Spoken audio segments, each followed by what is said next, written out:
안녕하세요. 제빵쌤입니다. 오늘은 1의 3단원 먹기를 거부하는 진짜 이유에 대해서 공부를 좀 해보도록 하겠습니다. 지금 1, 2, 3단원이 지금 대단원 1, 2, 3이 전부 다 1에서는 1단원에서는 설명문, 2단원에서는 논설문, 그 다음에 3단원에서 다시 설명문으로 이어지고 있습니다.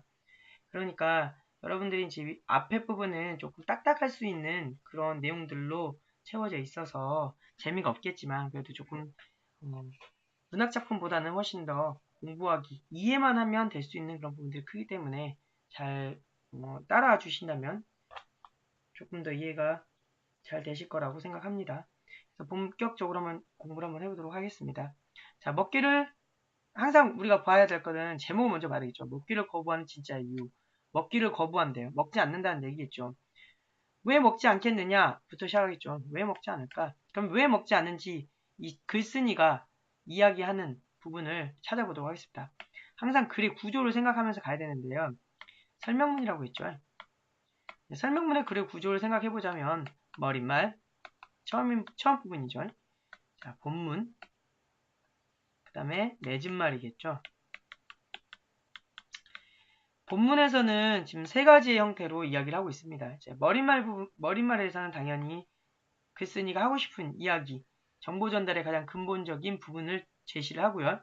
그 다음에 본문에서는 그에 대한 구체적인 이해를 돕기 위해 예나 예시나 또는 다양한 분류나 이런 형태로 정리를 하고 있습니다. 맺은말 부분에서는 앞에서 했던 얘기들을 전부 다 정리하는 차원이겠죠. 정리한다 라고 생각하시면 되겠습니다. 그냥 본격적으로 이야기를 한번 봐보도록 하겠습니다.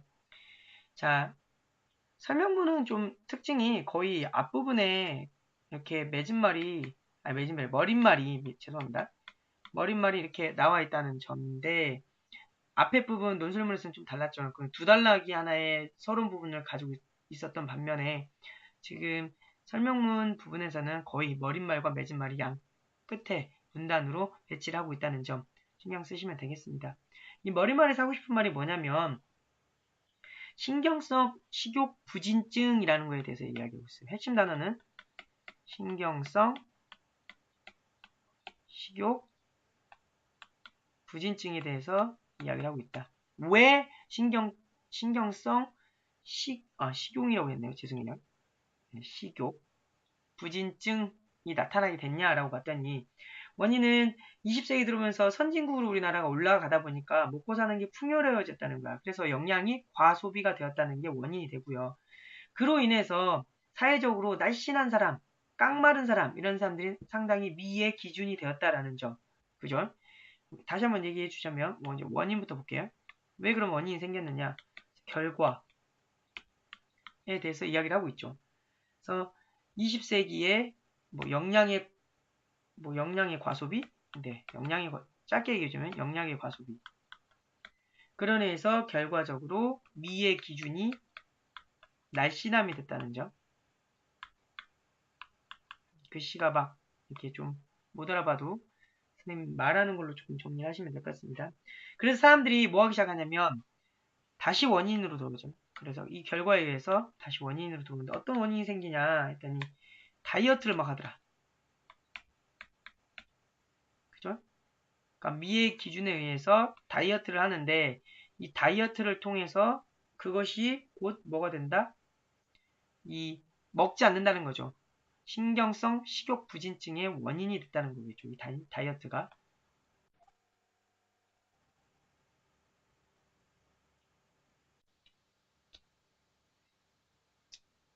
신경성 그 원인 다이어트가 되었다는 점 보면 될 것 같습니다.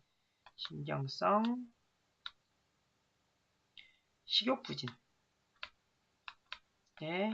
원인이 되었다라는 점. 그 부분을 머릿말에서 이야기하고 있습니다. 그리고 나서 이 부분에서는 그러면 신경성 식욕 부진이 왜 발생하느냐, 그것들이 발생하는 그 이유를 들었기 때문에 환자의 그렇게 일어나는 사람들의 대부분의 일반적인 특징이 뭐냐? 일반적인 이제 본문으로 들어가겠죠. 본문 1에서는 일반적인 특징에 대해서 이야기하고 있어요. 이 사람들이 도대체 이 병을 앓고 있는 사람들의 특징이 뭐냐 그랬더니 자기가 만든 음식을 타인에게 무조건 먹이기를 좋아한대요. 그리고 열량 소비를 하기 위해서 온종일 쉬지 않고 움직이고 매일 해야 하는 행동에 대한 강박증 이게 있고 또 자신과 관련 없는 일로 신경성 부진증이 본인이 앓고 있는데 본인은 모른다는 얘기죠. 그리고 일반적으로 머리가 좁고 자신이 완벽하게 하려는 그런 완벽주의자들의 성향에서 이런 게 좀 많이 나온다는 점. 근데 주변에서 볼 때는 별다른 문제가 없어 보인다라고 이야기를 하고 있습니다. 그 부분까지 읽어보시면 대강 나올 것 같습니다. 그리고 신경성 식욕 부진증에 이제 뭐가 문제냐라는 거죠. 이 신경성 부진증이 그래 이제 오는 건 좋다 그거예요. 근데 이것이 우리가 여기까지가 내용이고요. 이 부분이 이제 신경성 부진에 대한 문제점이겠죠. 문제점, 위험성. 그렇죠? 여기가 본문입니다. 여기까지. 그림 보시면 아시겠지만 사람의 착각을 일으키죠. 어떤 위험이 있냐라고 봤더니 위험. 환자가 그걸 앓고 있는 사람이 몸 상태가 바르지 못하고 증상이 부정적으로 나타나다가 더욱 악화되는 경우. 뭐 예를 들면 이런 거예요. 거울을 아무리 봐도 나는 뚱뚱하다고 여기는 거죠. 안 먹으면 간이 뭘 느끼냐면 기존에 갖고 있던 영양분을 계속 쓰게 돼요. 그러면서 간은 그것을 계속 나눠주다 보니까 간의 기능 또는 간 수치가 상당히 높아진다는 거죠. 간 수치가 높아진다는 얘기는 몸에 이상이 생겼다는 얘기거든요. 그리고 대뇌가 치매 환자처럼 막 쪼그라든답니다. 뇌가 안 먹으면. 그리고 눈 주위가 우리가 애교살이라 그러죠. 그런 지방들이 막 타버리는 거예요. 선생님 말한 게 증상이에요. 그래서 그러니까 이게 굶어서 죽는다는 얘기죠. 굶어서 죽는다. 증상은 간의 이상, 그 다음에 대뇌의 이상, 그 다음에 지방이 이제 줄어든다는 얘기죠. 활동해야 될 지방이 없으니까 이런 것들이 된다는 거죠. 그래서 중요한 건 뭐냐면 안 먹으니까 먹기를 거부하니까 더 이상 나는 살이 너무 많이 쪘어 라고 먹기를 거부하기 때문에 그런 부분들에 대해서 조금 나는 뚱뚱하다. 그 밑에 나오죠. 나는 뚱뚱하다. 이게 문제점이에요. 신체 이미지에 대한 왜곡이죠. 이게 신체 이미지에 대한 왜곡.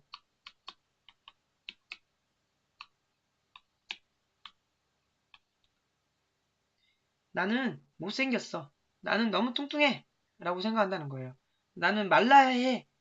근데 이제 문제는 뭐냐면 이게 성장기에 이렇게 해버리면 당연히 어떻다는 거예요. 성장기에 이렇게 여기까지가 본문이에요. 성장기에 이렇게 다이어트를 심하게 하면 커야 되는데 못 큰다는 얘기죠. 여자건 남자건 이 부분에 대해서 조금 영양분이 체내에 들어와줘야 되는데 그 영양분들이 어떻게 된다? 전부 다 몸을 조종하고 자라게 해야 되는데 영양분이 들어온 것을 막아버리니까 내부의 살을 막 태우기 시작한 거예요. 영양분이 안 들어오기 때문에 내 몸에 있는 지방을 태우기 시작한다는 얘기죠. 그러면 몸뚱이 말 그대로 맨 마지막에 나오죠. 뭐만 남으면 돼요? 재만 남은 몸뚱이가 되어서 지쳐간다 라고 나오죠. 그래서 결론은 우리가 맺은 말 마지막에 뭐라고 하냐? 바람직한 다이어트를 해라. 그럼 어떤 바람직한 다이어트일까요? 먹으면서, 그죠? 좀 성장이 커가면서 이제 먹으면서 하는 다이어트도 있으니까 지금 자신의 모습을 사랑하면서, 그죠? 내 모습을 그대로 인정하고 사랑하면서 어떻게 좀 더 바람직한 삶을 위해서는 다이어트를 할 때 먹기를 거부하지 말고 먹으면서 충분히 자신의 내면적 자존감을 높이면 조금 더 거식증에 대해 거식증 또는 신경성 식욕부진증에서 벗어나지 않을까라고 생각하고 있죠. 네, 여기까지 설명을 마치고요. 나머지 부분은 수업 시간에 선생님이랑 같이 해보도록 합시다. 고생하셨습니다.